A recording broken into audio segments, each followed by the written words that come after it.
Welcome to Suman TV. నేను మీ నవీన్. ప్రస్తుతం నేను ఎపియాన్ పెయిన్ మేనేజ్మెంట్ సెంటర్లో ఉన్నాను. మనతో ఉన్నారు పిఆర్పి ఆద్యులు, అదేవిధంగా pain management expert doctor Sudheer దారా గారు. హాయ్ సార్, నమస్తే అండి. నమస్తే నవీన్. సార్, మీ వీడియో కింద ఒక కమెంట్ చూశాను సార్. నేను ఏంటంటే అది రియల్ లైఫ్లో నేను కూడా ఎక్స్పీరియన్స్ చేశాను. ఆ కమెంట్ చూసిన తర్వాత భయం వేసింది సిలిండర్ మోయాలంటే. ఏంటంటే ఒక బరువు ఎత్తేటప్పుడు నాకు భుజం పట్టేసింది సార్. దాన్ని నెగ్లెక్ట్ చేశాను. నెగ్లెక్ట్ చేసిన తర్వాత హాస్పిటల్కి వెళ్తే లేదు, ఇది సర్జరీ అవుతుంది నీకు, ఎందుకంటే మొత్తం అక్కడ ఉన్న మజిల్స్ అన్నీ కూడా డ్యామేజ్ అయిపోయాయి, అదేవిధంగా బోన్స్ స్ట్రక్చర్ కూడా షేప్ మారిపోయింది అంటున్నారు. అంటే ఏదైనా ఒక బరువు ఎత్తేటప్పుడు మనకు పట్టేసింది అని అంటే అది సర్జరీ వరకు వెళ్ళే అవకాశం ఉంటుంది. అది బ్యాక్ బోన్ కావచ్చు, లేదంటే షోల్డర్ కావచ్చు. అంటే ఇట్లా బరువులు సడన్ గా ఎత్తడం వల్ల సిలిండర్ కానీ సూట్ కేస్ కానీ, మన జిమ్ లో మన ఫ్రెండ్స్ ఉన్నారు చాలా మంది, అది ఇప్పుడు జిమ్ ట్రైనర్ చెప్తుంటారు, సార్ ఈరోజు 10 కేజీలు ఎత్తారు, రేపు 50 ఎత్తుతాం సార్, 50 అయిపోయి 70 ఎత్తుతాం సార్ అంటే వాడిది ఏం పోయింది, ఏం వీళ్ళు ఎత్తుతారు, టక్ అని పట్టేస్తుంది. అంటే అదేంటి ఫస్ట్ ఆఫ్ ఆల్ కనుక్కోవాలి అసలు ఎందుకు సడన్. అంత ముందు వరకు నీకు నొప్పి లేదు, జిమ్ లో హ్యాపీగా చేసుకుంటున్నావు, నీకు కూడా అంతా బాగున్నావు, సిలిండర్ ఎత్తావు, ఏదో మనం సూట్ కేసులు ప్రయాణం అప్పుడు ఎత్తుతూ ఉంటాం, ఇంత ముందు వరకు నొప్పి లేదు, సడన్గా ఎందుకు వచ్చింది, ఏదో జరిగింది. సో అలా అలా అలా జరిగినప్పుడు సివియర్ పెయిన్ వచ్చినప్పుడు ఏం ట్రీట్మెంట్ చేయాలని ముఖ్యంగా అది ఏం జరుగుతుంది, అది నడుములో కానీ షోల్డర్లో కానీ నెక్ కూడా వస్తుంది. సో ఇప్పుడు ఈ స్పైన్ అంటే నెక్ కానీ నడుము కానీ అంటే స్పైన్ రిలేటెడ్, స్పైన్ చుట్టూ ఉన్న మజిల్స్, ఆ మజిల్స్ మీద ఫేషియా ఉంటాయి, వీటిల్లో ఏదో ఒకటి దెబ్బతింటుంది. ఫేషియా క్రాక్ అయి ఉండొచ్చు, మజిల్ క్రాక్ అయి ఉండొచ్చు, కొన్నిసార్లు డిస్క్లు ఉండాల్సిన ప్లేస్లో ఉండకుండా బయటకు వచ్చి నరాన్ని ఒత్తుతుండొచ్చు. సో షోల్డర్లో లిగమెంట్స్ ఉంటాయి, షోల్డర్లో మజిల్స్ ఉంటాయి, షోల్డర్ జాయింట్ ఉంటుంది, లేబ్రమ్ అని ఇంకొక ప్లేస్ ఉంటుంది, అవి కూడా డ్యామేజ్ అయ్యి ఉండొచ్చు. నెక్లో కూడాను bones, ligaments, discs, nerves. So ఏదో వెళ్ళి ఏదో టెస్ట్ చేసుకొని అది ఏదో బయట పెట్టి దానికి ఆపరేషన్ చేసుకోవడం ద్వారా తప్పుదారిపోయే అవకాశం ఉంది. కరెక్ట్ కనుక్కోవాలి. లైట్ తీసుకునే ఇబ్బంది కదా సార్, లైట్ పడుకుంటావు, సడన్ స్పాజం వచ్చినప్పుడు 15-20 రోజులు నొప్పి దగ్గర లేస్తే పట్టుకుంటుంది. సో అందుకని ఇమీడియట్ గా ఒకవేళ అంత పెయిన్ ఉంటే ఫస్ట్ ఆఫ్ ఆల్ ఒక 4 రోజులు పెయిన్ కిల్లర్స్ అవి తీసుకొని వెయిట్ చేసి, ఓకే, దాని తర్వాత ఒక ఎంఆర్ఐ తీసుకోవాలి. ఎంఆర్ఐలో కొంత ఇన్ఫర్మేషన్ వస్తుంది. ఆ ఇన్ఫర్మేషన్ తోటి క్వాలిఫైడ్ అంటే ఎవరైతే ఈ నడుములో కానీ షోల్డర్లో కానీ సడన్గా బరువు ఎత్తిన తర్వాత నొప్పి ఆ స్ట్రక్చర్ని కనుక్కునే డాక్టర్ వెళ్తే ఆ ఎంఆర్ఐ ప్లస్ మీకున్న సిమ్టమ్స్ బట్టి ఆ కొరిలేషన్ చేయాలి. ఏదో ఎంఆర్ఐలో నీకు సడన్ పెయిన్ వచ్చింది, ఎంఆర్ఐలో చిన్న డిస్క్ ప్రొలాప్స్ ఉందని డిస్క్ బీకావు అనుకో, వేస్ట్ నీకు, నువ్వు అలాగే ఉంటావు, దానివల్ల ఇంకా లేనిపోయిన కాంప్లికేషన్. స్పైన్ మీద ఒకసారి సర్జరీ అయిందంటే నీకు మళ్ళీ నెక్స్ట్ టైం నొప్పి వస్తే ఇంకా స్పైన్ సర్జరీ ఇంకా ఫెయిల్ అవుతుంది. షోల్డర్ అయినంత కరెక్ట్గా అంటే ఇప్పుడు ఎంఆర్ఐలో ఉన్న చేంజెస్ డాక్టర్ గారికి హెల్ప్ అవుతాయి, అంతేగాని అందులో ఉన్న చేంజే నీలో పెయిన్ కారణం అని చెప్పడానికి లేదు. సో నీ బాడీలో అంత స్పాజం రావడానికి గల కారణం అనుకోవాలి. సో కొన్నిసార్లు సర్జరీ పోవాల్సి వస్తుంది అవసరమైతే, ఎక్కువ పాళ్ళు సర్జరీకి వెళ్ళాల్సిన అవసరం లేదు, కానీ కరెక్ట్ కనుక్కోవాలి. దీనికి ఒకవేళ ఏదైనా ఇప్పుడు ఎక్కువ సిట్టింగ్ పొజిషన్లో జాబ్ చేసే వాళ్ళు ఉంటారు కదా సార్, వాళ్ళకి వచ్చేసేసి ముడ్డి ఎముక దగ్గర పెయిన్ అంటుంటారు. ఈ డాక్టర్ దగ్గరికి వెళ్తే L5 ప్రాబ్లము, L5S1 ప్రాబ్లం అంటుంటారు, దానికి కూడా సర్జరీ అంటూ ఉంటారు. దానికి పిఆర్పి సూటబులా సార్? టైల్ బోన్ పెయిన్ అంటాం, లాస్ట్లో తోక ముట్టి అంటారు. ఇట్లా కూర్చున్నప్పుడు ఆ బోను తగులుతా ఉంది అనుకో, లేదు ధన్మన్ కింద పడ్డావు, బటక్స్ మీద ల్యాండ్ అయినావు, చిన్న ఫ్రాక్చర్ అవుతుంది. కొన్నిసార్లు ఫ్రాక్చర్ కాకపోయినా కానీ హార్డ్ సర్ఫేస్ మీద కూర్చున్నాం, కొంతమంది పీటల మీద కూర్చుంటారు, పురోహితులు ఏమో కూర్చొని సిమెంట్ చేస్తుంటారు. అప్పుడు ఏమవుద్ది, కొంచెం సన్నగా ఉన్నవాళ్ళు అనుకో ఆ బోన్ టచ్ అవుతా ఉంటాయి, ఆ చుట్టూ లిగమెంట్స్ క్రాక్ అవుతాయి, మజిల్స్ క్రాక్ అవుతాయి. దీన్ని కాక్సిగోడైనియా అంటారు. ఆ లాస్ట్ ఎడ్జ్ లో ఉన్నది కాక్సిక్స్ బోన్ అనమాట, దాన్ని కాక్సిగోడైనియా అంటారు. ఇది కామన్, ఇది నిలబడి నడుస్తుంటే నొప్పే ఉండదు, కూర్చోగానే వస్తుంది. ఆ కూర్చోవడం కూడా ఇలా కూర్చుంటారు, కాకుండా ఇలా ముందుకు కూర్చుంటారు, వెనక్కి కూర్చోగానే అది టచ్ అవుతుంది.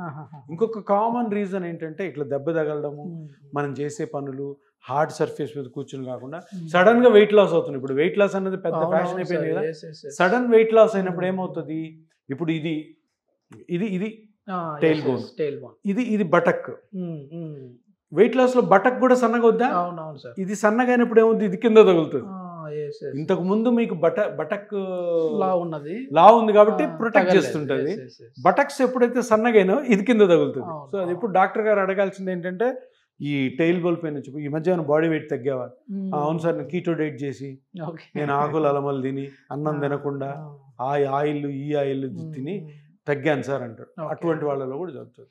సో దీని ట్రీట్మెంట్ ఏంటి? దీనికి సర్జరీస్ లేవు. నాకు సర్జరీ అంటే చాలా రేర్గా సర్జరీస్ అంటే ఆ టిప్ ఉంది కదా, టిప్ని కట్ చేసేస్తారు. దాంతో చాలా ఫెయిల్యూర్స్ ఉన్నాయి. సో దీనికి మనము పెయిన్ మేనేజ్మెంట్లో కొన్ని టెక్నిక్స్ ఉన్నాయి. చిన్న ఇంజెక్షన్తో రేడియో ఫ్రీక్వెన్సీ అబ్లేషన్, ట్రిపుల్ మాన్యూర్ టెక్నిక్ అని చిన్న ఇంజెక్షన్తోనే దాన్ని రికవర్ చేయొచ్చు. ఇప్పుడు ఈ డిస్కుల దగ్గర గుజ్జు అరిగిపోయింది అంటుంటారు సార్, మోకాళ్ళలో ఎట్లా ఉంటుందో డిస్కుల దగ్గర కూడా ఉంటుంది కదా, వాటికి కూడా యూజ్ చేయొచ్చా సార్ ఇది? డిస్కులో గుజ్జు ఉండదు, డిస్కే గుజ్జు. రెండు బోన్స్ మధ్యలో ఉన్న కుషన్ లా ఉంటుంది. ఆ కుషన్ పక్కనే నర్వ్ పోతుంటుంది. ఈ డిస్క్ కానీ వెనక్కి వచ్చింది అనుకో, నర్వ్ మీద ప్రెషర్ పడుతుంది, అప్పుడు సయాటికా వస్తుంది. సో అది కాకుండా నడుము నొప్పికి ఇంకో కారణం బోన్కి మధ్యలో చిన్న చిన్న జాయింట్స్ ఉంటాయి. మొక్కలు లాంటి పెద్ద జాయింట్, చిన్న జాయింట్, ఆ జాయింట్స్ అరుగుతాయి. దానికి కూడా పిఆర్పి చేయొచ్చు. తర్వాత మజిల్స్ డ్యామేజ్ అయి ఉంటాయి, మజిల్స్ పెయిన్ఫుల్గా ఉంటాయి కొన్నిసార్లు. సో దానికి పిఆర్పి వాడచ్చు. ఇప్పుడు రీసెంట్గా ఒక ఫేమస్ తెలుగు యాక్టర్కి స్టంట్లో ఏదో ఇంజరీ అయింది. ఇక్కడ ఆయన మొన్న ఒక ఏదో ఫంక్షన్లో ఫ్యాన్ వచ్చి ఇట్లా పట్టుకోపోయాడు. బట్ వద్దు నాకు నొప్పి ఉంది అన్నాడు. ఇప్పుడు ఆయనకి ఏం జరిగి ఉండొచ్చు అంటే పడి ఉంటారు ఫైట్ చేస్తూ, ఇక్కడ మజిల్స్ క్రాక్ అయి ఉండొచ్చు, లేదు దాని బోన్ కూడా క్రాక్ అయి ఉండొచ్చు. రిబ్ కదా, లేదు మజిల్ క్రాక్ అయి ఉండొచ్చు. సో ఇప్పుడు జనరల్గా ఆయన చూసే డాక్టర్స్ రెస్ట్ అనేస్తారు. రెస్ట్ అంటే ఏంటి? ఒకవేళ మజిల్ కానీ క్రాక్ అయింటే అది హీల్ అవ్వడానికి 3 నెలలు పడుతుంది. 3 నెలల వరకు ఆయన షూటింగ్, 3 నెలల వరకు యాక్టివిటీ. ఇటువంటి కేసులో పిఆర్పి పనిచేస్తుంది. అది పిఆర్పి చేంజ్ ఒక 2-3 వీక్స్లో రికవర్ అయ్యేది. Simple logic. ఇప్పుడు పడ్డాడు, ఇక్కడ బోన్ అన్న ఫ్రాక్చర్ అయిండాలా, మజిల్ అన్న టేర్ అయిండాలి. బోన్ ఫ్రాక్చర్ అయితే ఆ నొప్పి తగ్గించడానికి వేరే ట్రీట్మెంట్ ఉంది పెయిన్ మేనేజ్మెంట్. మజిల్ క్రాక్ అయింది అనుకో పిఆర్పి. అంటే పిఆర్పి అన్నిటికీ సూటబుల్. మజిల్ క్రాక్ అయిందండి, నీ పిఆర్పిలో ఏముంటాయి? గ్రోత్ ఫ్యాక్టర్స్ ఉంటాయి. క్రాక్ అయిన ప్లేస్లో గ్రోత్ ఫ్యాక్టర్స్. ఎందుకు గ్రోత్ ఫ్యాక్టర్స్ అన్న పేరు ఎందుకు పెట్టారు? నేను పెట్టానా? సైంటిస్టులు పెట్టారు. గ్రో చేస్తాయి. ఇప్పుడు నువ్వు రెస్ట్ ఇచ్చి ఆయన నొప్పితో బాధపడే కంటే ఇది ట్రై చేయి. ఆయన బ్లడ్లోని సెల్స్ తీసివేయడం ఎందుకు చేయకూడదు? ఎందుకు చేయకూడదు? నేను సర్జరీ చిన్న ఇంజెక్షన్తో. So people should know. ఆయన కూడా తెలుసుకోవాలి. ఎందుకు బాధపడాలా? అది జరిగి కూడా 3-4 వారాలు అయినట్టుంది. నేను ఈ మధ్య ఏదో రీల్లో చూస్తున్నప్పుడు పాపం వాడు ఫ్యాన్ వచ్చి పట్టుకోవాలి. చాలా వరకు చాలా అవేర్నెస్ రావాలనుకుంటారు. చాలా అవేర్నెస్ రావాలి. నీకు ఇంకొకటి ఓన్లీ మోకాళ్ళ గుజ్జు తర్వాత నడుము నొప్పి అనుకుంటా ఉంటారు, కానీ చాలా వాటికి ఉంది. చాలా ఇప్పుడు ఏంటబ్బా పిఆర్పి అన్నది 30 సంవత్సరాల నుంచి ఉంది. ఎందుకు ఉంది? ఒకవేళ అది పని చేయకపోతే దాన్ని తీసేస్తారు. ఈరోజు నేను 2017లో స్టార్ట్ చేసినప్పుడు ఒక కిట్ ఉండేది పిఆర్పి. ఈరోజు 30 కిట్లు ఉన్నాయి మార్కెట్లో. ఎందుకు వచ్చాయి? దాని మీద నమ్మకం ఉంది ప్రజలకి. డాక్టర్లకి ఉండాల్సిన అవసరం లేదు, జనాలకు ఉంటే చాలు. పబ్లిక్ డిమాండ్ ఇది. పిఆర్పి అన్నది చాలా కండిషన్స్కి తెలుసు అని దగ్గర 50 to 60% జనరల్ పాపులేషన్కి తెలుసు. కొంతమంది డాక్టర్లు దీన్ని ఓర్చుకోలేక దాని గురించి నెగిటివ్ మాట్లాడతారు. తప్పేం లేదు, మాట్లాడి వాళ్ళు మాట్లాడిన వాళ్ళకి ఇదో ఇట్లా ఆన్సర్ చెప్తాం. థ్యాంక్ యూ సార్, చాలా మంచి ఇన్ఫర్మేషన్. సో ఏదైనా ఒక పెయిన్ వచ్చింది అని అంటే ముందుగానే భయపడిపోయి మీరు ఏదో మరీ మీకు తెలియని వైద్యం తీసుకునే కంటే ఇట్లాంటి పెయిన్ మేనేజ్మెంట్లో పిఆర్పి కూడా సూటబుల్ అని చెప్పేసి డాక్టర్ గారు చెప్తున్నారు. సో ఇట్లాంటి పెయిన్స్ ఏదైనా అది లెగ్మెంట్ కావచ్చు, లేదు అని అంటే మజిల్ కావచ్చు, ఇట్లాంటి పెయిన్స్ వచ్చినా కూడా పిఆర్పి సూటబుల్. దీనికి సంబంధించి ఫర్దర్ ఇన్ఫర్మేషన్ ఏదైనా కావాలంటే హాస్పిటల్ వారి కాంటాక్ట్ నెంబర్ ప్రొవైడ్ చేస్తున్నాం, మీరు నేరుగా వారితో మాట్లాడచ్చు. Thank you.